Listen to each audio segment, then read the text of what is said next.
The beauty of home invasion horror is that it sets itself within such grounded parameters that there's very rarely an occasion where you need to suspend much disbelief. Admittedly, it's not a subgenre that movies invest much effort into. It often boils down to a cheap movie being made to turn a large profit, and more often than not, that ends up being pretty successful. In fact, one of the most notorious horror thriller franchises was spawned from a home invasion horror in James DeMonaco's The Purge. Hey, I never said the franchise was actually any good. This established the subgenre to a mainstream audience, at least in the modern age. However, that's not to say it wasn't merely a latecomer to a much more terrifying piece of cinema that came 5 years prior. Enter The Strangers, a 2008 low-budget horror film from Bryan Bertino starring Liv Tyler and Scott Speedman as a couple forced to defend themselves when a barbaric trio of masked individuals take it upon themselves to set terror upon their home. Now, I'd be lying if I told you that The Strangers was the greatest movie I've ever seen. However, what it lacks in occasionally janky dialogue and sometimes underdeveloped characters, it more than makes up for with its profound ability to leave you with this deeply unsettling feeling in the pit of your stomach. I've seen people love it and I've seen people hate it, and I think that's purely down to the nature of its content. A lot of people like to consume horror knowing that the terror ends on the screen. However, I think part of what sets The Strangers aside is that its horror is very firmly rooted in the modern day reality we live in. The events of this movie have happened to people and will continue to happen, and I think that's one big thing that stops this feeling like your average Friday night horror option. This film was followed 10 years later with a sequel subtitled Prey at Night, directed by Johannes. This initially did receive a somewhat skewed reception, with some citing the fresh direction as a fresh look at the horror that the first film brought, while other people chose to look at it as a watered down attempt to cheaply recreate the first film without any of that same daunting feeling of hopelessness. Both of these films are strikingly unique in both tone and visuals, which is honestly the biggest compliment you can supply to them. I wouldn't be surprised if the upcoming trilogy releasing this year is some form of reboot, especially with how Prey at Night takes the series to a place I'm not really sure they can follow on from. What the differing tones do, however, is create this very jarring experience for me when it comes to viewing these two as a duology. At times it can almost feel like it's just two films that happen to feature the same killers because that's really the only thing they share. With that being said, I'd like to say here real quick that if you end up enjoying this video, a like and subscribe goes a hell of a long way to help support the channel. With that out of the way, here's your regular spoiler warning, and let's dive into things. Bryan Bertino's approach to creating a truly terrifying experience is something that I adore and hold with very high regard. It may come as a little shock, but I truly believe that The Strangers features one of the strongest first acts in horror that I've ever seen. I am sincere in saying that it's utterly flawless in my eyes. It's incredibly patient and masterfully paced, filling each frame with an uncomfortable emptiness, creating these almost obnoxious chasms of space that we as an audience instantly feel uneasy with due to the setting of the film that we're watching. Originally titled The Faces, The Strangers was the third ever screenplay written by director Bryan Bertino, who was a big fan of the horror genre, having grown up being influenced by it. It was ultimately the thriller films of the 1970s, as well as some of Bryan Bertino's personal childhood experiences, that shaped what The Strangers would inevitably become. It's a movie that causes this immense feeling of stress for the audience, and this was the case for those involved in production too, with actress Liv Tyler describing the shoot as mentally and physically taxing, mainly due to the heightened emotional state that she and other actors had to maintain throughout.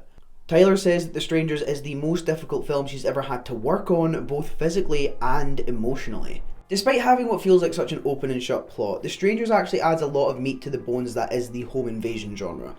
It ends up counteracting a lot of what would be seen as a flaw in most movies through the use of contextualization and also setting. For one, I've seen a fair few criticisms pointed towards how shallow the characters feel at times. Kirsten and James absolutely shouldn't work as protagonists in most films. I say most because here I think they just about get it. The movie sidesteps this, however, because no matter how you choose to look at it, the truth is that calling them protagonists doesn't feel like it truly captures the peril that they're in. They are merely victims here, and as a result I feel that we have to judge them as humans before holding them accountable for any real form of narrative fault. Alongside this, another way it sidesteps is through setting. The Strangers takes place throughout one night, beginning in the early hours of the morning and coming to a close sometime shy of noon. James and Kirsten don't receive development because there's nothing to be developed. Nor is there any feasible, realistic way to accomplish any meaningful development within the film's time frame. There is no character arc, there is no journey of overcoming trauma. The characters in The Strangers are as brutally real as it gets, and that's a factor that helps significantly in creating this everlasting feeling of nauseating dread. The film loves to scare through unconventional means by today's horror standards, in that almost all of the work is done by convincing the audience that something is coming. There's a sick, twisted sense of dramatic irony as we're constantly made to stand witness to something terror-inducing that our characters are just unaware of. Bertino fills each internal shot of the house with nothing. It's furniture, it's miscellaneous items, it's sometimes just an empty room. These open chasms of space help create this creeping feeling that something is in the background, forcing the audience to believe that we have to be on the lookout. This is given some real credence too, with this great moment where the bagman appears behind Kirsten in the kitchen, lurking just out of focus. It's a tremendous payoff to a clever trope the film establishes and runs with throughout, and it's something you've more than likely seen, because this is the subject of the poster that is most well known with this film. The portrayal of violence is something that scholar Kevin Wetmore labelled a reflection of its contemporary culture, and his reasoning for this was something that resonated a lot with my feelings towards the film. He looked at the movie through the modern lens, with death being nothing more than happenstance. He references 80s horror in justifying this, highlighting that in a lot of examples from that era, it would be negative behaviour such as drinking, doing drugs and having premarital sex that would put you on the chopping block. However, this just isn't the case with The Strangers. As uttered by one of the killers in the film's hauntingly brutal close, there is no real reason that James and Kirsten are targeted besides the fact they were home. This highlights the disturbing reality behind The Strangers and the way it uses that feeling of dread, eventually leading off to an incredibly bleak ending to maintain the horror of the situation. This again leads to the point that I don't necessarily view James and Kirsten as protagonists, because that paints them as something more than the helpless circumstantial victims they inevitably turn out to be. Nothing done differently from the off-screen catalyst of a proposal being rejected could have prevented their fate. It is entirely out of their hands. Another part of the horror that works insanely well within this film is the design of the three killers, with each of them donning a mask, two of them looking as though they're from the same brand, and the third being nothing more than a sack. The killers really are such a compelling part of the film, partly due to the enigmatic presence they hold on screen. In most horror films like these, we end the film knowing all or at least some crucial facts about our antagonists, but here we don't. The Strangers here leaves us with very little, if anything. The lack of motive ups the terror of the situation, as does the fact that we never see their face. It's such a unique change from the original version of the film that test audiences were shown, where the ending would have shown us their faces without masks. This simple alteration does wonders in creating a whole new level of mystery and also fear, prevailing with that concept that this could be anyone behind those masks. They're just like you, or even me. The lack of a face behind the killings leaves it up to the audience's interpretation, leaving many of us to wonder whether these were people that James and Kirsten had perhaps wronged. Or if, as they suggest, this attack is nothing more than a sad circumstance of the couple being home. The Strangers could be explored and dissected in many ways past its somewhat basic concept. Many have looked to the title itself almost as a way to examine the now strained relationship between James and Kirsten, with the rejection alienating James, making him see Kirsten as someone he doesn't necessarily recognise. Personally, I like this analysis, but I'd never look too deeply because I don't think it's anything more than an external analysis post-release. As much as I'd like to believe otherwise, I don't necessarily think this was something intended by the writers and director. The Strangers at its core is a modern representation of the subtleties of 70s horror. It doesn't evoke the grindhouse aspect, that which plays for shock and gore and outright violence. It does have that, but in focus, it evokes the lesser recognised qualities through the use of setting. Bertino uses the wonderfully simple design of the house to tell a story, taking us back in time without making the film a determined period piece. Tony Williams summarised it best in his 2014 book, Hearths of Darkness, The Family in the American Horror Film, where he identified the setting within the 70s adjacent home to be representative of an American tradition of violence that is random and without any coherent explanation.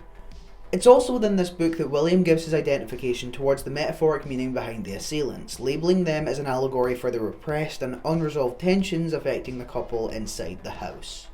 The feeling of 70s dread is rife in The Strangers, and it's a point that leads nicely into where we're headed next. Because jumping 10 years later to this film's sequel, we'd also be jumping 10 years from 70s horror into the era of heightened slasher films with 2018's The Strangers, Prey at Night.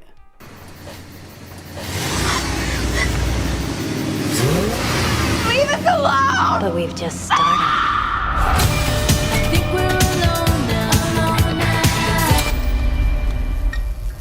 There may never be a more relevant time to discuss Prey at Night and what it stands for both as a sequel and also as a film on its own.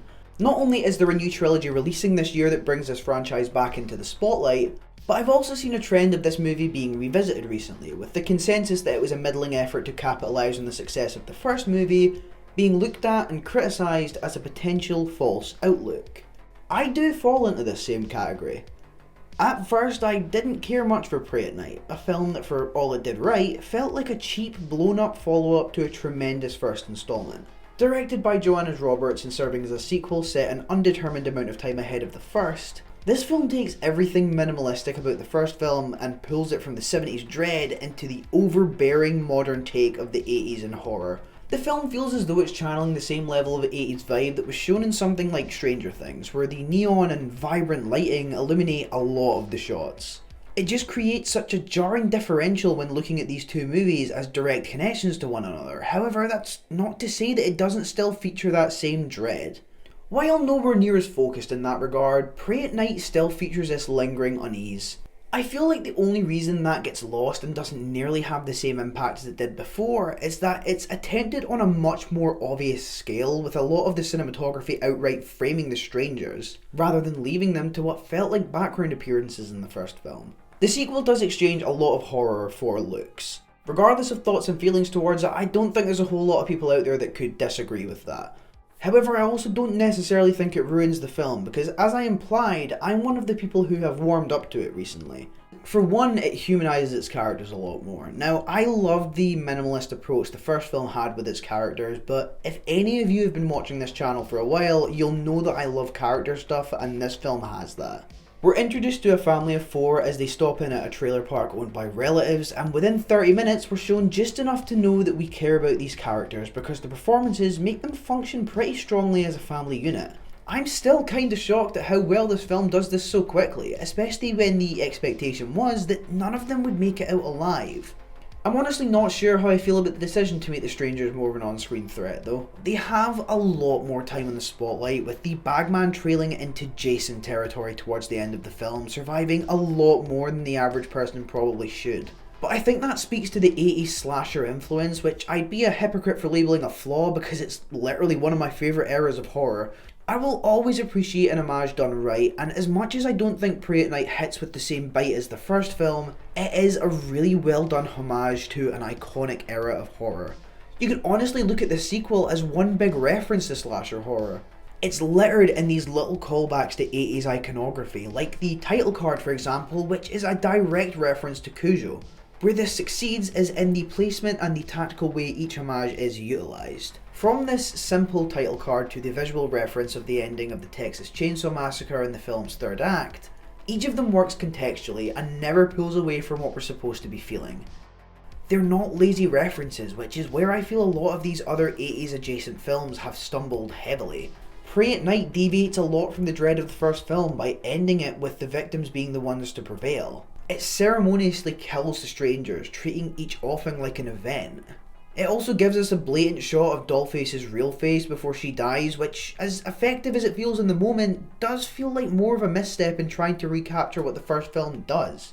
Because it instantly loses that same enigmatic energy of never seeing their faces. I'm fine with the idea of seeing them dying, I just feel as though they were characters that should never be unmasked. I feel like they work better faceless. As much as there is that I enjoy, it does feel like a film that went through a few reimaginings, which would become more apparent when you take into account that it was announced back in 2009, only a year after the first film's theatrical release.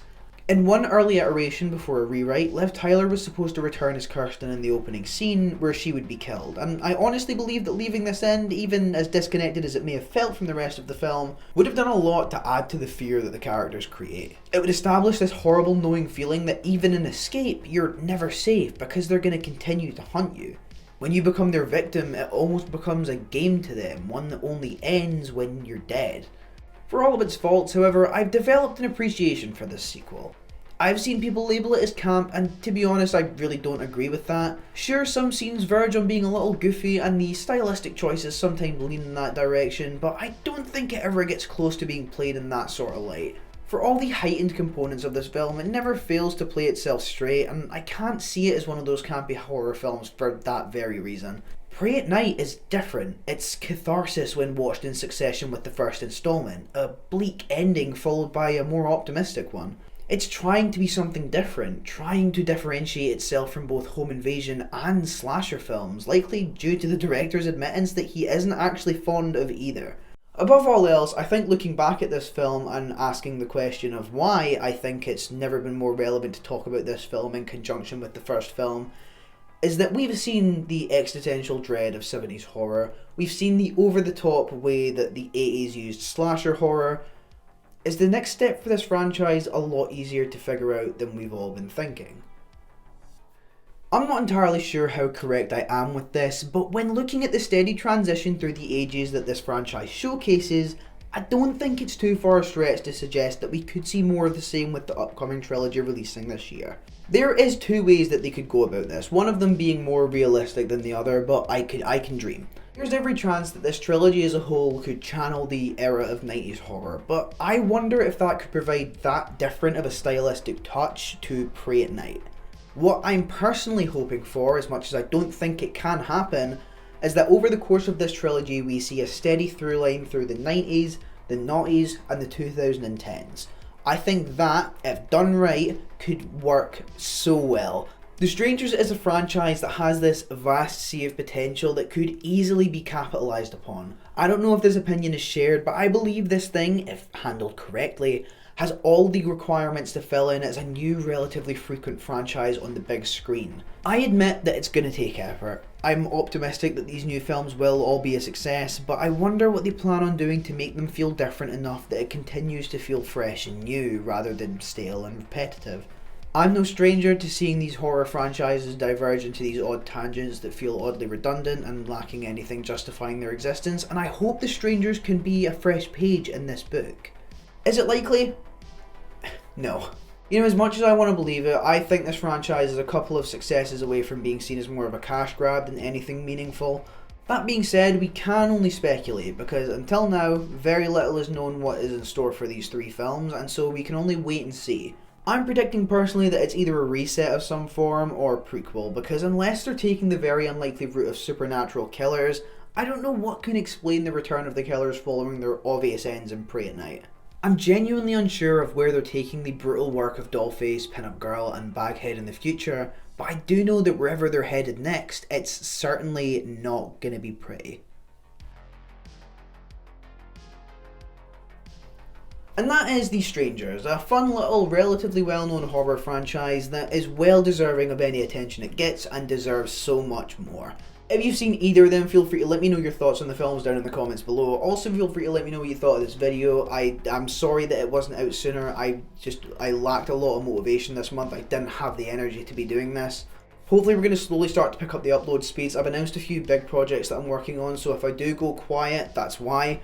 But with that in mind, once again, feel free to like and subscribe if you did enjoy this video. It does mean the world to me. And until next time, I've been Media13, and I'll see you around. Hopefully in the next video, I will actually have some sort of Media13 related t-shirt to wear. Goodbye. My ankle.